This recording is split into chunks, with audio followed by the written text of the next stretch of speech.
ഇത് രാജ്യത്തിന്റെ നീതിന്യായ വ്യവസ്ഥയോടുള്ള കൃത്യമായിട്ടുള്ള വെല്ലുവിളിയാണ്. കാരണം ഇതൊരു ഭീകര പ്രവർത്തനത്തിന് സമാനമായൊരു വിദ്വേഷ പ്രവർത്തനമാണ്. സമൂഹത്തിൽ മതപരമായ ഭിന്നിപ്പുണ്ടാക്കി അതിൽ നിന്ന് രാഷ്ട്രീയ മുതലെടുപ്പ് നടത്താൻ വേണ്ടി നടത്തിയ ഹീനമായ ഒരു ശ്രമമാണ്. സത്യത്തിൽ 2 ലഘുലേഖ കയ്യിൽ വെച്ചതിനാണ് UAPA പ്രകാരം 2 കുട്ടികൾക്കെതിരായിട്ട് ഈ ഗവൺമെന്റ് കേസെടുത്തത്. ഗവൺമെന്റിനെതിരായിട്ട് സമരം ചെയ്തതിന്റെ പേരിലാണ് രാഹുൽ മാങ്കുട്ടത്തിലുള്ള വീട്ടിൽ വെളുപ്പാങ്കാലത്ത് അറസ്റ്റ് ചെയ്ത് കുറേ ദിവസം ജയിലിലിട്ടത്. ശബരിനാഥ് മുൻ MLA-ക്കെതിരായിട്ട് കേസെടുത്തത് ഇതിന്റെ പേരിലാണ്. സർക്കാരിനെ വിമർശിച്ചാൽ അവർക്കെതിരായിട്ട് കേസെടുക്കും. കോവിഡ് കാലത്ത് സർക്കാരിന്റെ പ്രവർത്തനങ്ങളെ വിമർശിച്ചതിന് അവർക്കെതിരായിട്ട് കേസെടുത്തു.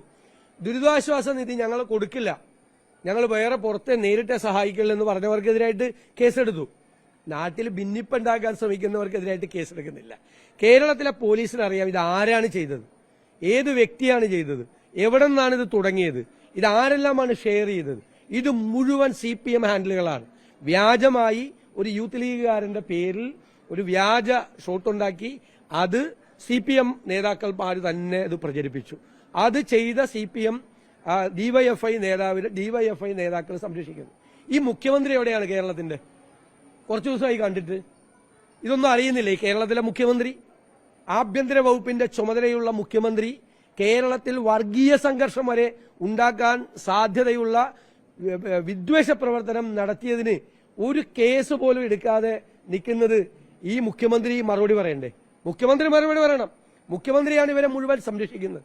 അദ്ദേഹമാണ് ഈ ക്രിമിനലുകൾക്ക് കൊടപിടിച്ചു കൊടുക്കുന്നത്. ഇത് ക്രിമിനൽ ആക്ടിവിറ്റിയാണ്.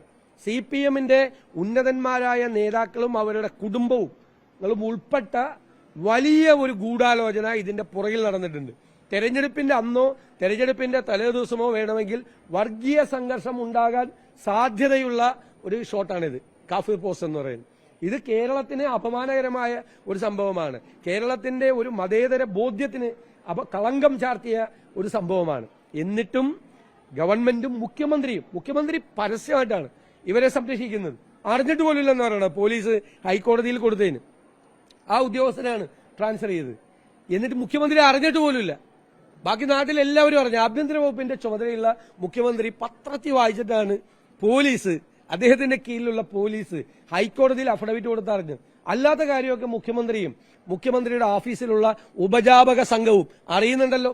ആ ഉപജാപക സംഘം ഞങ്ങൾ നിരന്തരമായി പറയുന്നത് അവരാണ് ഇത്തരം ക്രിമിനലുകളെ മുഴുവൻ സംരക്ഷിക്കുന്നത്. ഇത് ഉന്നത തലത്തിൽ നടത്തിയ ഒരു ഗൂഢാലോചനയാണ്. ഇത് മലബാറിൽ മാത്രമല്ല മധ്യ തിരുവിതാംകൂറിലൊക്കെ ഇത് ചെയ്യാറുണ്ട്. ഇനിയിപ്പോൾ നമ്മൾ സൂക്ഷ്മതയോടുകൂടി ഞങ്ങൾ സൂക്ഷിച്ചു നോക്കിയിരിക്കുകയാണ് ഇത് ചെയ്യാൻ വേണ്ടിയിട്ട്. ഞാൻ പറഞ്ഞല്ലോ, സംഘപരിവാർ വിദ്വേഷ പ്രവർത്തനത്തിൽ ഗവേഷണം നടത്തുന്ന ആളുകളാണ് അവർ പോലും നാണിച്ച് ഇവരുടെ മുമ്പിൽ തലതാഴ്ത്തി നിൽക്കുന്ന രീതിയിലുള്ള വിദ്വേഷ പ്രചരണമാണ് ഇവർ നടത്തിയിരിക്കുന്നത്. അവരെ സംരക്ഷിക്കാൻ ശ്രമിച്ചാൽ ഏതറ്റം വരെ നിയമപരമായി ഞങ്ങൾ നേരിടും.